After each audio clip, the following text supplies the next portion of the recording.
여러분 안녕하세요. 오늘도 우리 아동복지 수업 시작해 보도록 하겠습니다.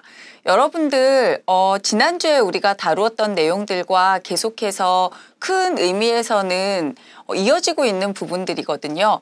아동복지 정책과 서비스 행정들에 대해서 살펴보고 있는데, 그런 의미에서 우리 다시 한번 앞에서부터 아동복지 정책이란 무엇이었는지 정책에 대해서 좀 다루어 보았고요.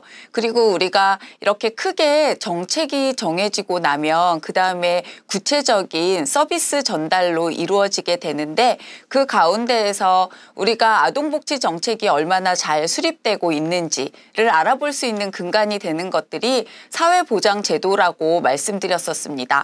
그래서 지난주까지는 아동복지 정책의 개념이 무엇이고 또 사회보장제도가 어떤 것들로 우리가 사회보장제도를 알 수 있는지 등등에 대해서 다루었는데요. 오늘은 아동복지 정책에서 세 번째 시간으로 아동복지와 관련된 법 체계에 대해서 좀 알아보려고 합니다.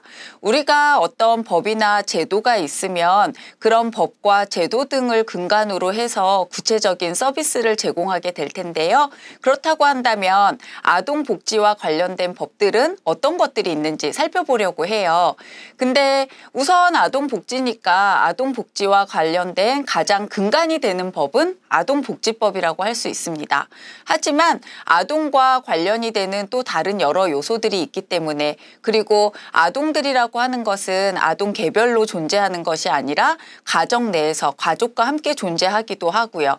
그렇기 때문에 꼭 아동복지라고 해서 근간이 되는 법은 아동복지법이지만 그 외에도 아동복지와 관련된 다양한 법들이 있다는 것을 알 수가 있습니다.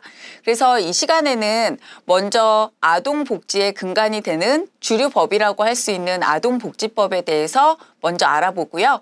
그 다음에 아동복지에 관련이 되는 여러 가지 관계법에 대해서도 어떤 법들이 있는지 좀 알아보도록 하겠습니다. 그럼 먼저 아동복지법인데요. 여러분들, 아동복지법의 목적은 무엇일까요?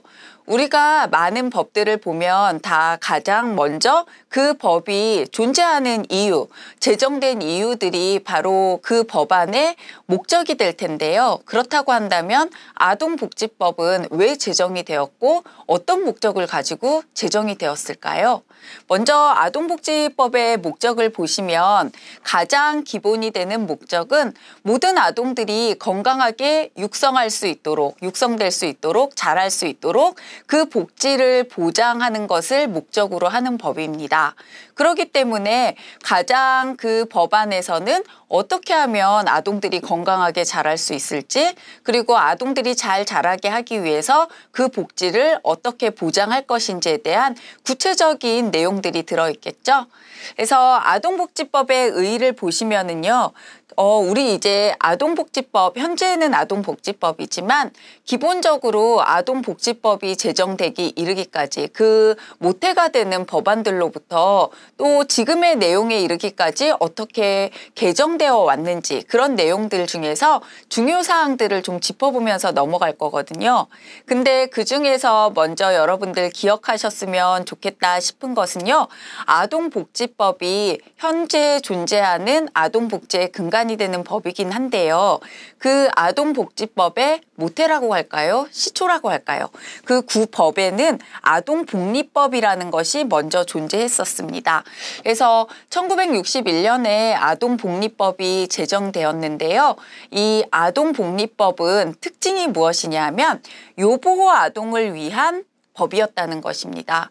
그래서 요보호 아동, 우리가 지금 현대사회에서는 말씀드린 것처럼 선별적인 복지보다는 보편적인 복지를 지향하고 있잖아요. 그래서 아동복지법에 있어서도 물론 보호를 필요로 하는 아동들에게 먼저 그 혜택이 주어져야겠지만, 보호가 주어져야겠지만, 그럼에도 불구하고 우리가 아동복지, 그리고 전반적인 복지에서 지향하는 것은 보편주의적 복지죠. 모든 사람, 모든 아동들.